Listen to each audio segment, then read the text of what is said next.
الحمد لله نحمده ونستعينه ونستغفره وخير الهدي هدي محمد صلى الله عليه وسلم وشر الأمور محدثاتها وكل محدثة بدعة وكل بدعة ضلالة وكل ضلالة في النار. وقد قال الله تعالى: أعوذ بالله من الشيطان الرجيم. بسم الله الرحمن الرحيم. قاف والقرآن المجيد بل عجبوا أن جاءهم منذر منهم فقال الكافرون هذا شيء عجيب أإذا متنا وكنا ترابا ذلك رجع بعيد قد علمنا ما تنقص الأرض منهم وعندنا كتاب حفيظ بل كذبوا بالحق لما جاءهم فهم في أمر مريج إلى آخره.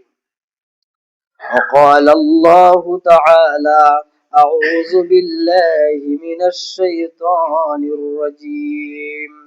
بسم الله الرحمن الرحيم. وامتازوا اليوم أيها المجرمون ألم أعهد إليكم يا بني آدم ألا تعبدوا الشيطان إنه لكم عدو مبين. وقال النبي صلى الله عليه وسلم: كل بني آدم خطاؤون وخير الخطائين التوابون. وقال النبي صلى الله عليه وسلم: تركت فيكم أمرين لن تضلوا ما تمسكتم بهما كتاب الله وسنة رسول। সম্মানিত আজকের এই পবিত্র জুমার মুসল্লিয়ানে কেরাম,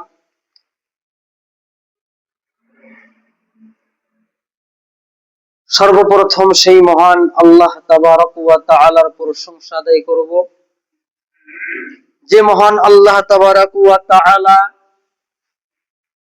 আমাকে আইরকাটা ময়রাকুচি থেকে এখানে এসে খুতবা দেওয়ার এবং আপনাদেরকে হয়তো একজনে এক প্রকারের কাজে ব্যস্ত ছিলেন, কেউ ক্ষেত পথারে ছিলেন, কেউ অফিস কাছারিতে ছিলেন, যে জায়গায় থাকেন না কেন প্রত্যেকটি জায়গা থেকে আল্লাহ তাবারক ওয়া তাআলা আপনাদেরকে এনে খুতবা শ্রবণ করার তৌফিক দান করেছেন। সেই মহান আল্লাহ তাবারক ওয়া তাআলার প্রশংসা অন্তরের অন্তঃস্থল থেকে, হৃদয় থেকে কালিমাতুশ শুকরের মাধ্যমে আদায় করে নিব। সকলেই বলি আলহামদুলিল্লাহ। তারপর নবী আকরাম সাল্লাল্লাহু আলাইহি ওয়াসাল্লামের উপর কোটি কোটি দরুদের দ্বারা বর্ষিত হোক। সকলেই বলি সাল্লাল্লাহু আলাইহি ওয়াসাল্লাম।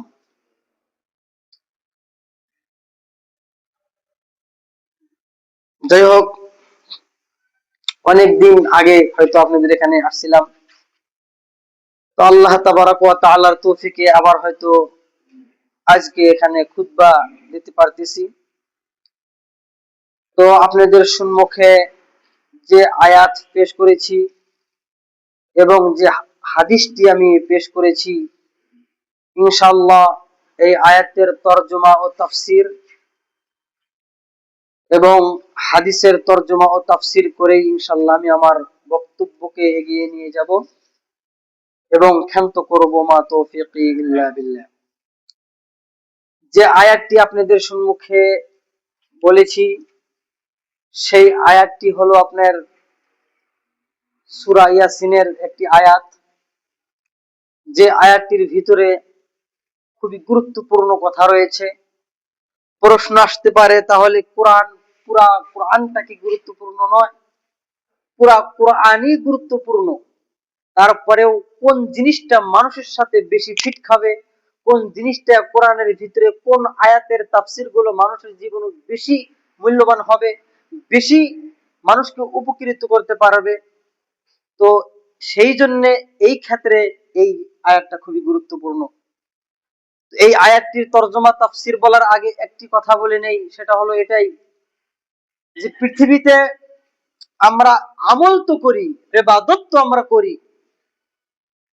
কিন্তু এই ইবাদতটা কাল কিয়ামতের দিন গ্রহণযোগ্য হবে কি হবে না, এটা হলো আসল জিনিস।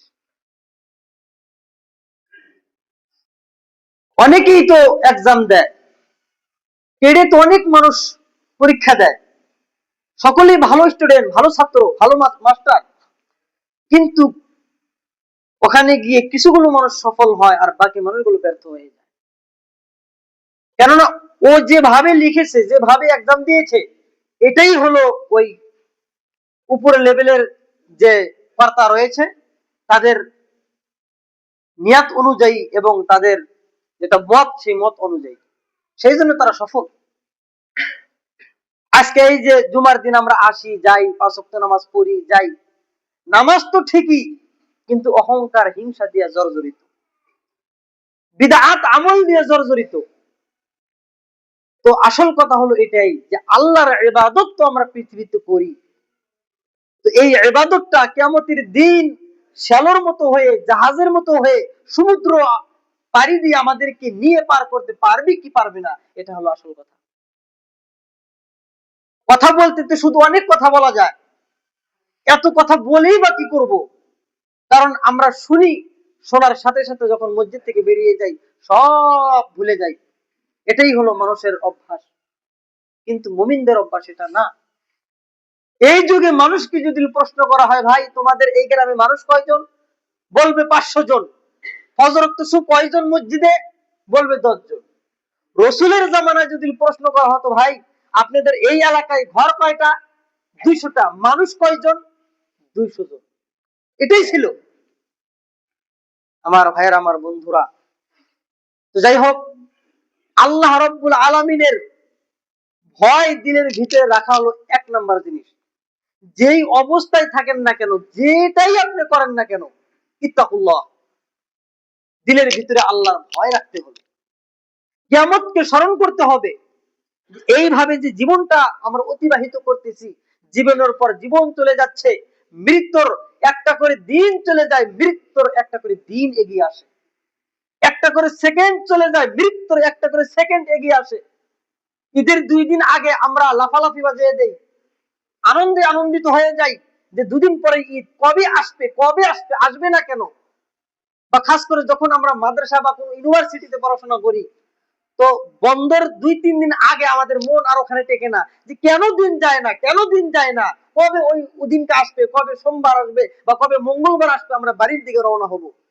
আমার ভাইয়ের, আমার বন্ধুরা, যদি মৃত্যুর দিনকে আমাদের সম্মুখে উত্থাপিত করা হতো, যদি ধরা হতো যে ভাই তুমি যে এই 2টি দিনের জন্য এত পাগল হয়ে গেছো যে অতি শীঘ্রে অতিক্রম হয়ে যাক, যদি তখন আমরা লক্ষ্য করি, আহা এই 2টি দিন যদি অতিক্রম হয়ে যায়, আমাদের মৃত্যু 2টি দিন এগিয়ে আসতেছে, তাহলে জীবনেও আমরা কোনোদিন ওই 2টি দিন এত তাড়াতাড়ি এগিয়ে আসার জন্য অনুভব করতাম না। আমার ভাইয়ের, আমার বন্ধুরা, তো কিয়ামতের দিন মুমিনদের যখন একটি দল হয়ে যাবে, ওখানে কাফেরের দল থাকবে, বেঈমানের দল থাকবে, মাজুসির দল থাকবে, তার মানে আগুন পূজারীর দল থাকবে, খ্রিস্টান, রাবা, গারো, যত প্রকারের পৃথিবীতে জাতি আছে এবং দল আছে, ধর্ম আছে, প্রত্যেকটি ধর্মের মানুষ ওখানে দাঁড়িয়ে যাবে। তাহলে পার্থক্য হবে কি? মুমিনেরা পৃথিবীতে ত্যাগ স্বীকার করেছে, কত উত্তম আমল করেছে, আর এই দলটা যেখানে থাকবে, কাফের বেঈমানরা যদি ওখানেই থাকে, তাহলে মুমিন এবং বেঈমানদের ভিতরে পার্থক্য হবেটা কি? তাই আল্লাহ রাব্বুল আলামিন বলেছেন, ওয়ামতাজুল ইয়াউমা আইয়ুহাল মুজরিমুন। আল্লাহ তাবারাক ওয়া তাআলা কিয়ামতের দিন যখন সমস্ত মানুষগুলি একটা দলে দলিত হয়ে যাবে, যখন সমস্ত মানুষগুলি একটা দলে দাঁড়িয়ে যাবে, ওখানে কাফেরের দল থাকবে, ওখানে বেঈমানের দল থাকবে, ওখানে মাজুসির দল থাকবে, ওখানে খ্রিস্টানের দল থাকবে, ওখানে ইহুদির দল থাকবে। আল্লাহ তাবারাক ওয়া তাআলা ওই সমস্ত দলকে কেন্দ্র করে, ওই সমস্ত দলকে টার্গেট করে আল্লাহ তাবারাক ওয়া তাআলা বলবে, ওয়ামতাজুল ইয়াউমা আইয়ুহাল মুজরিমুন। হে পাপিষ্ঠর দলেরা, হে নিকৃষ্টর দলেরা, হে বেঈমানির দলেরা, তোমরা আজকে এই মুমিন দল থেকে, এই পরহেজগার দল থেকে আলাদা হয়ে যাও। এই কথা যখন আল্লাহ তাবারাক ওয়া তাআলা বলবে, তখন আল্লাহকে তারা উল্টা প্রশ্ন করতে লাগবে, আল্লাহ গো, দুনিয়ার ভিতরে আমি কি গুনাহ করেছিলাম গো আল্লাহ? দুনিয়ার ভিতরে আমি কি করেছিলাম, আমি কোন গুনাহ করেছিলাম যে আজকে এই কঠিন দিনে তুমি মুমিন দল থেকে আমাদেরকে পৃথক করে দিচ্ছ গো আল্লাহ? আল্লাহ তাবারাক ওয়া তাআলা ওদের প্রশ্ন শোনার পরে আল্লাহ বলবে, হে বানি আদম, আলাম আহাদ ইলাইকুম ইয়া বানি আদম আল্লাহ তা'বুদুশ শাইতান ইন্নাহু লাকুম আদুউম মুবিন। আল্লাহ তাবারাক ওয়া তাআলা বলবে, হে বানি আদম, হে আদমের সন্তান, হে আদমের জাত, তোমাদেরকে কি আমি আল্লাহ বুঝিয়েছিলাম না? তোমাদেরকে কি আমি ইঙ্গিত করেছিলাম না? তোমাদেরকে কি আমি সতর্ক করেছিলাম না? তোমাদেরকে কি আমি ওয়াদা করেছিলাম না যে আল্লাহ তা'বুদুশ শাইতান, এই দুনিয়াতে মারদুদ শয়তানের ইবাদত করিও না। দুনিয়ার ভিতরে মারদুদ শয়তানের অনুসরণ করিও না, দুনিয়ার ভিতরে মারদুদ শয়তানের দাসত্ব করিও না। কেন কেন কেন মারদুদ শয়তানের অনুসরণ কেন করা হবে না? কেন শয়তানের আনুগত্য করা যাবে না? আল্লাহ রাব্বুল আলামিন বলেন, ইন্নাহু লাকুম আদুউম মুবিন, কেননা শয়তান হলো তোমাদের প্রকাশ্য শত্রু। কেন আল্লাহ রাব্বুল আলামিন শয়তানের আনুগত্য করার জন্য নিষেধ করলেন? কেন?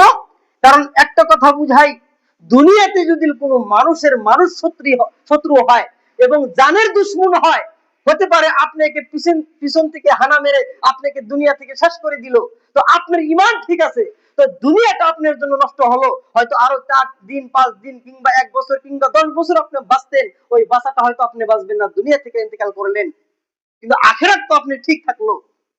সেই জন্য আল্লাহ কোরআনে দুনিয়ার দুশমনের কথা বলে নাই, শয়তানের কথা কেন বলছে? কারণ শয়তান তোমাকে ইহকালে শেষ করবে, বড়কালে যে আসল। কারণ তোমার ঈমান যদি নষ্ট করে দেয় শয়তানে, তাহলে তুমি বড়কালে গিয়ে জাহান্নামের অধিবাসী হয়ে যাবা।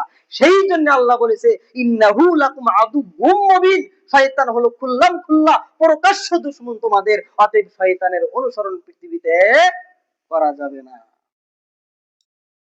আর শয়তানের অনুসরণ কাকে বলে? মুসলমানদেরকে আল্লাহ রাব্বুল আলামিন হিংসা করার অনুমতি দেয় না। কোরআনকে, কোরআনের ভিতরে, হাদিসের ভিতরে ইসলাম মুসলিম জাতিকে আল্লাহ রাব্বুল আলামিন একজন ভাইকে আরেকজনের ভাইয়ের ব্যাপারে কোনো গীবত করার অনুমতি ইসলামে নেই। সে যত বড়ই দুশমন থাক না কেন, যত বড়ই খারাপ থাক না কেন, ইসলাম এটা স্বীকার করে না, ইসলাম এটা মেনে নেয় না যে একজন আরেকজনের গীবত করবে, একজন আরেকজনের মনে আঘাত দিবে, একজন আরেকজনের সাথে হিংসা করবে, আর একে একে অপরের সাথে কি করবে, বিশৃঙ্খলা সৃষ্টি করে দিয়ে তারা কি করবে, দল দল দল দল তারা পৃথিবীতে অবলম্বন করবে। এটা এটা ইসলাম আপনার কিনা এই রাজি হয় না, ইসলাম আপনাকে অনুমতি দেয় না। অথচ এইগুলো কাজ আমাদের ভিতরে বেশি চলছে। দেখবেন মসজিদ থেকে বাড়ি অমুকে কি করলো, এটা করেছে, ওটা করেছে, অমুক এটা করেছে। আরে ভাই, আপনি কি চান যে আপনার মেয়ের কথা, অপরের মেয়ের কথা, অপরের ছেলের কথা বা অপরের কথা আপনি মানুষের কাছে গীবত করে বেড়ান? আপনি কি চান ওই ভুলটা আপনার ভিতরে থাকলে আপনি কি চাইবেন যে নিজের ভুল মানুষের কাছে উত্থাপিত করেন, মানুষকে বলেন? চাইবেন না। তো কেন অপরের ভুল আমরা কেন বেড়াই হয়ে বেড়াই কেন? এটাই তো শয়তানের কাজ। আমার ভাইরা, আমার বন্ধুরা, তাই আল্লাহ তাবারক ওয়া তাআলা যখন এইভাবে মানুষকে বোঝানো শুরু করবে, আল্লাহ রাব্বুল আলামিন তারপর বলেছেন, আল্লাহ তা'বুদুশ শাইতান ইন্নাহু লাকুম আদুউম মুবিন ওয়া লাকাদ আযাল্লা মিনকুম জিবিল্লান কাসীরান আফালাম তাকুনু তাকিলুন।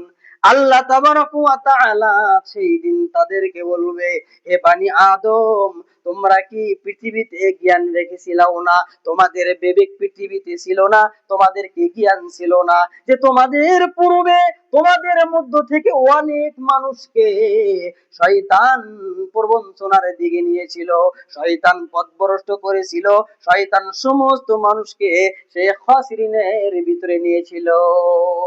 তার মানে পৃথিবীর ভিতরে অনেক বড় বড় জাতি ছিলেন এই পৃথিবীর জমিনে। কওমে আদ ছিলেন, কওমে সামুদ ছিলেন, ফেরাউন ছিলেন। এরা আল্লাহ রাব্বুল আলামিনের সাথে বেঈমানি করেছে, আল্লাহ রাব্বুল আলামিনের সাথে তারা লঙ্ঘন করেছে, আল্লাহর শরীয়তের সাথে সীমা লঙ্ঘন করেছে, যাদের কারণে এই সমস্ত লোকগুলোকে আল্লাহ তাবারক ওয়া তাআলা পৃথিবীতে ধ্বংস করে দিয়েছিল।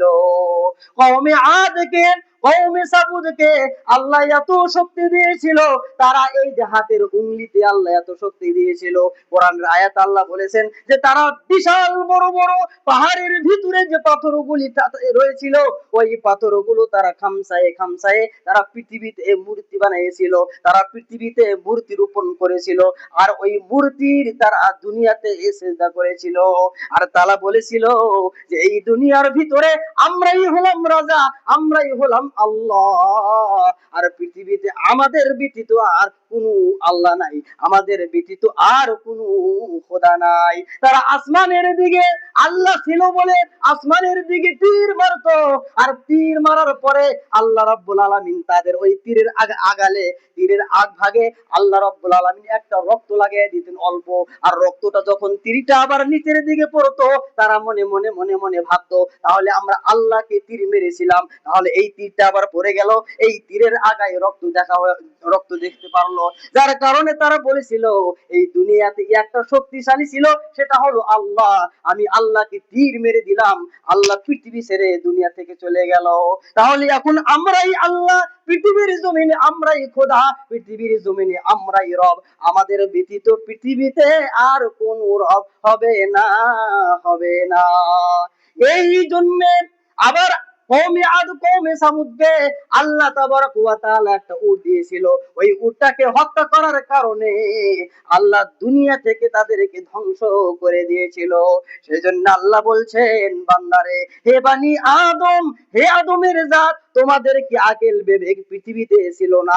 তোমরা কি এই সমস্ত জিনিস দেখো নাই? কোরআনের ভিতরে কওমে আদের কথা উল্লেখ ছিল, কোরআনের ভিতরে কওমে লূতের কথা উল্লেখ ছিল, কোরআনের ভিতরে ফেরাউনের কথা ছিল, সব ছিল, কিন্তু তোমরা জেনেছিলাও, তারপরেই তোমরা আকল জ্ঞান পৃথিবীতে রাখোনি। আমাদের দেখা জিনিস কোরআনে তো আমরা পড়েছি, কোরআনে তো আমরা দেখেছি, নাউজুবিল পড়ি, নাউজুবিল দেখি, আলিমুল আমারা তো সবাই বা হয়তো খুতবার সময় তারা বলতে থাকে যে ফিরাউন ছিল, কওমে আদ ছিল, কওমে সামুদ ছিল, এদেরকে আল্লাহ ধ্বংস করে দিয়েছে 8 দিন 7 রাত পৃথিবীতে অনেক বড় আকারের একটা ভূমিকম্প, মানে ঘূর্ণিবায়ু সিস্টেম হাওয়া দিয়ে, ঠান্ডা বাতাস দিয়ে, লাগাতার পেদার পে, মানে অবধারিত হাওয়া দিয়ে, এই বৃষ্টি দিয়ে, পানি দিয়ে তাদেরকে পৃথিবী ছেড়ে ধ্বংস করে দিয়েছিল। এই সমস্ত জিনিস আমাদের বিবেকে বসে না? আল্লাহ এইভাবে তাদের এই বেঈমানদেরকে বলবে। আমার ভাইয়েরা, আমার বন্ধুরা, সেই জন্য এইভাবে আল্লাহ তাবারক ওয়া তাআলা তাদেরকে বুঝাবে, বুঝানোর পরে আল্লাহ রাব্বুল আলামিন তারপর বলবে, ওয়ালাকাদ আযাল্লা মিনকুম জিবিল্লান কাসীরান আফালাম তাকুনু তাকিলুন। তারপর আল্লাহ রাব্বুল আলামিন জাহান্নামটাকে সামনে আনা হবে, ওই বেঈমানদের, ওই কাফের বেঈমানদের সামনে জাহান্নাম আনা হবে, আর আল্লাহ রাব্বুল আলামিন বলবে, হে জাহান্নামের দলেরা, হে বেঈমানের দলেরা, হাযিহি জাহান্নামুল্লাতী কুনতুম তুআদুন। এটা ওই জাহান্নাম, এটা ওই দুগ্ধকিত আগুন, এটা ওই জাহান্নাম যে জাহান্নামের ব্যাপারে তোমাদেরকে দুনিয়াতে ওয়াদা দেওয়া হয়েছিল। তার মানে এই জমিনের ভিতরে কুরআন বলছে, হে আল্লাহর বান্দা, তোমরা জাহান্নামকে ভয় করো, তোমরা সেই জাহান্নামকে স্মরণ করো, তোমরা মহান আল্লাহকে ভয় করো। ওই জাহান্নামের আগুন কত দুগ্ধকীর্ত হবে, গরমকীর্ত হবে, কত প্রজ্বলিত হবে, এই জাহান্নামের আগুনকে তোমরা ভয় করো। এই কথাগুলো আল্লাহ কোরআনে তুলে ধরেছেন।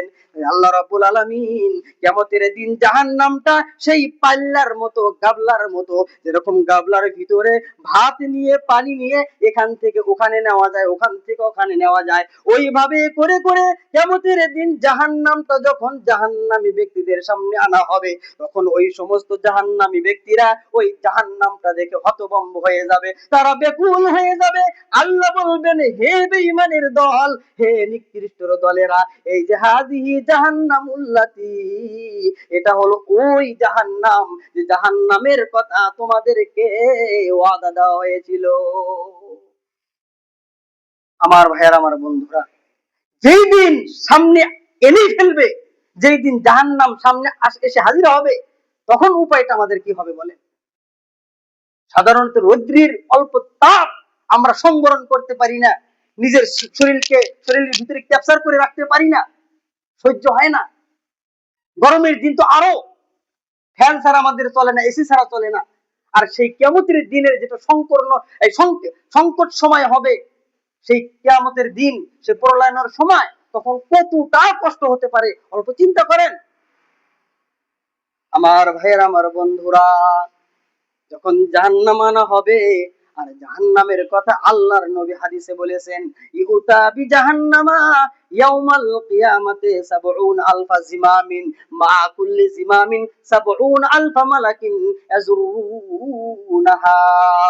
কিয়ামতের দিন ওই জাহান্নাম টানবে, ওই জাহান্নামটা আনার ব্যাপারে কোরআনে বলেছেন জাহান্নাম আনা হবে, কিন্তু হাদিসে আল্লাহ রাসূল বলেছেন ওই জাহান্নামের মুখের মধ্যে, জাহান্নামের মুকুটে ৭০,০০০ ফেরেশতা, ৭০,০০০ শেকল বাঁধা থাকবে, আর প্রত্যেক একটা শেকলে ৭০,০০০ ফেরেশতা ওই জাহান্নামের শেকলকে টেনে টেনে টেনে টেনে টেনে ওই জাহান্নামী ব্যক্তিদের সম্মুখে নিয়ে আসবে।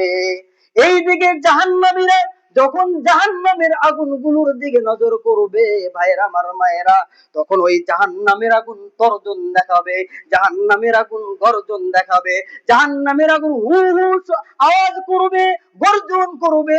তো তাফসীরের ভিতরে এসেছে হযরত ইব্রাহিম খলিলুল্লাহ, যার নামের শেষে আল্লাহর দোস্ত বলা হয়েছে, ইব্রাহিম মানে ইব্রাহিম, খলিলুল্লাহ মানে আল্লাহর দোস্ত, যার শেষে আল্লাহর দোস্ত বলে আখ্যা দেওয়া হয়েছে, যার শেষে আল্লাহর দোস্ত বলা হয়েছে, ওই ইব্রাহিম খলিলুল্লাহ কিয়ামতের দিন জাহান্নামের আগুন দেখে সিজদায় অবনত হয়ে যাবে। সিজদায় অবনত হয়ে গিয়ে আল্লাহর কাছে বলবে, মাবুদ গো, হে আমার মাবুদ, হে আমার রব, আমি আজকে এই দুনিয়ার ভিতরে এই সময় কঠিন দিনে আমি তোমার কাছে চাই না গো আল্লাহ, আমি তোমার কাছে চাই না যে আল্লাহ তুমি আমার বাবা মাওকে জান্নাতে দাও, আল্লাহ তুমি আমার দাদা দাদিকে জান্নাতে দাও, আল্লাহ তুমি আমার নানা নানিকে, তুমি আমার ভাইকে, আমার স্ত্রীকে, আমার ছেলে পেলেকে জান্নাতে দাও আল্লাহ। এই কথা আমি তোমার কাছে বলি না, আজকে এমন কঠিন সময় হয়ে গেছে, আমি জাহান্নামের আগুন দেখে আমার অন্তরটা কেঁপে গেছে গো আল্লাহ, লা আসআলুকাল ইয়াউমা ইল্লা নাফসি। সেই দিন ইব্রাহিম খলিলুল্লাহ ওই দিন নিজের নফসের জন্য চিন্তা করে আল্লাহর কাছে সিজদায় অবনত হয়ে যাবে। কত ভয়ঙ্কর দৃশ্য দেখে ইব্রাহিম খলিলুল্লাহর মতো একজন বিশিষ্ট নবী তিনি সিজদায় অবনত হয়ে যাবে। তো আমাদের অবস্থা সেই দিন কি হতে পারে, এটা এক সেকেন্ডের জন্য আমরা কি আমাদের মাথায় স্মরণ করি? করি না, কোন সময়ের জন্য আমরা করি না। সময় যেহেতু হয়ে গেছে, আর একটি আয়াত বলি, আমি শেষ করবো ইনশাআল্লাহ। আমার ভাইয়েরা, আমার বন্ধুরা, তারপর আল্লাহ বলবেন, ইসলাউহাল ইয়াউমা বিমা কুনতুম তাকফুরুন। এখন হে বেঈমানের দলেরা, হে নিকৃষ্টর দলেরা, এখন তোমরা শুনে নাও যে তোমরা এই পৃথিবীতে গুনার কাজ করার কারণে, তোমরা দুনিয়াতে খারাপ কাজ করার কারণে, তোমরা দুনিয়াতে সুদের ভিতরে লিপ্ত থাকার কারণে, দুনিয়াতে জিনা করার কারণে, তার মানে দুনিয়াতে কুকর্ম করার কারণে তোমরা আজকে এই জাহান্নামের ভিতরে নিক্ষেপ হয়ে যাও। এই কথা যখন আল্লাহ বলবে, যখন তিনি প্রকাশ করেই দিবে যে হে বেঈমানের দল, এই যে জাহান্নামে তুমি প্রবেশ করো, কেন? কারণ পৃথিবীতে তুমি ওয়াকামা করেছিলে, তুমি পৃথিবীতে গুনার কাজ করেছিলে, আমার বিধান তুমি মানোনি। তখন তারা কি বলবে জানেন? আল্লাহ গো, আমি তো এরকম কোনো কাজ করিনি যে কাজটা আমাকে জাহান্নামে দিবে, সব ভালো কাজ করেছিলাম। তাফসীরের কথা বলছি, ইবনে কাসির, ওই তাফসীরে বলা হয়েছে তখন আল্লাহ রাব্বুল আলামিন তখন ফেরেশতাকে ডেকে আনবে, এই ফেরেশতা আসো তো।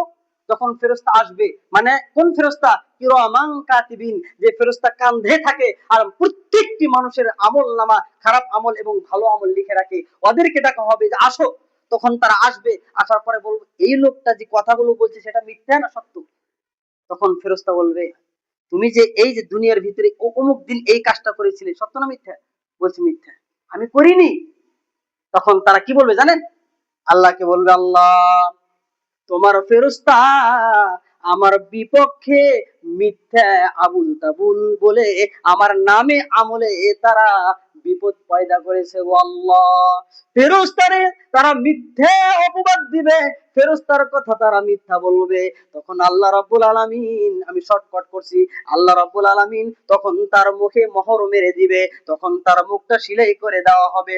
আল্লাহ সূরা ইয়াসিনে বলছেন আল ইয়াউমা নাখতিমু আলা আফওয়াহিহিম ওয়া তুকাল্লিমুনা আইদিহিম ওয়া তাশহাদু আরজুলুহুম বিমা কানু ইয়াকসিবুন। আল্লাহ বলেন ওই কিয়ামতের দিন তাদের মুখে আমি মোহর মেরে দিব, তাদের মুখটাকে আমি আল্লাহ সিলাই করে দিব, যার কারণে তারা ওই দিন কথা বলতে পারবে না। সেই দিন অতুকাল্লিমুনা, তার হাতে আমি আল্লাহর সাথে কথা বলবে, তার হাতে আমি আল্লাহর সাথে আল্লাহর কাছে সাক্ষী দিবে, ওয়া তাশহাদু আরজুলুহুম, এবং তাদের পাও পর্যন্ত আমি আল্লাহর কাছে তাদের বিপক্ষে সাক্ষী দিবে। আর যখন আল্লাহ রাব্বুল আলামিন সাক্ষী নেওয়া শেষ, তখন আল্লাহ রাব্বুল আলামিন তার মুখের মুকুটটা খুলে দিবে, তার মোহরটা খুলে দিবে। তখন তার হাত পাওকে অভিশাপ করতে থাকবে, হে আমার হাত পাও, আজকে দুনিয়ার ভিতরে তোদের জন্য এইমানি বেঈমানি করে আমি দুনিয়াতে কামিয়েছিলাম, আমি দুনিয়াতে তোদের জন্য আমি খারাপ কাজ করেছিলাম, আর আজকে তুই আমার বিপক্ষে আল্লাহর কাছে সাক্ষী দিলি। আমার ভাইরা, আমার বন্ধুরা, আফসোসের আর কি রয়েছে বলেন? নিজের সবচাইতে আপন জিনিস যেটা অঙ্গ, সে অঙ্গ কাল কিয়ামতের দিন সাক্ষী দিবে আমাদের বিপক্ষে। তাহলে দুনিয়াতে বোঝা যায় একটা জিনিস আমাদের সবচাইতে বড় আপন জিনিস, সেটা হলো আমাদের আমল। আমল যদি পৃথিবীতে আমরা কামিয়ে নিতে পারি, তাহলে কিয়ামতের দিন এই আমলটাই আমাদেরকে জান্নাতের অধিবাসী বানিয়ে দিতে পারে, তাছাড়া কোনো বুদ্ধি নেই। তো যাই হোক, আপনাদেরকে অনেক অনেক শুকরিয়া, ধন্যবাদ যে টাইম পার হওয়ার পরেও খুব মানে গুরুত্বপূর্ণ সহকারে কথাগুলো শুনলেন। এক প্রকারের কথা, ইসলামটাকে জীবিত রাখার জন্য এই মাদ্রাসাগুলো যথেষ্ট, কারণ যত আলিম বের হবে অত ইসলামটাকে এগিয়ে নিয়ে যেতে পারবো। আগে মোনাজাত ছিল, এখন মোনাজাত নাই, কেন? কারণ ইসলামটা খুবই ডেভেলপ হয়েছে, দুনিয়াটা ডেভেলপ হয়েছে, সত্য মিথ্যা প্রত্যেকটি জিনিস নেটের ভিতরে পাওয়া যায়, যার কারণে এই সমস্ত আসল যে বাতিল জিনিসগুলো, বিদআতি জিনিসগুলো, সেটা পদদলিত হয়ে আসল যেটা স্বর্ণ, যেটা হীরা, সেই জিনিসগুলো আমরা এখন আস্তে আস্তে পাইতেছি আর কি। আর এর উপর আমাদের আমল চলছে। إن الحمد لله نحمده ونستعينه ونستغفره ونعوذ بالله من شرور أنفسنا ومن سيئات أعمالنا من يهده الله بعدد من قاد وقام. اللهم صل على جميع الأنبياء والمرسلين وعلى عبادك المقربين وعلى عباد الله الصالحين برحمتك يا أرحم الراحمين. عباد الله، إن الله يأمر بالعدل والإحسان إيتاء ذي القربى عن الفحشاء والمنكر يعظكم لعلكم تذكرون. ولذكر الله تعالى أعلى وعز وجل وتم وحم وأكبر.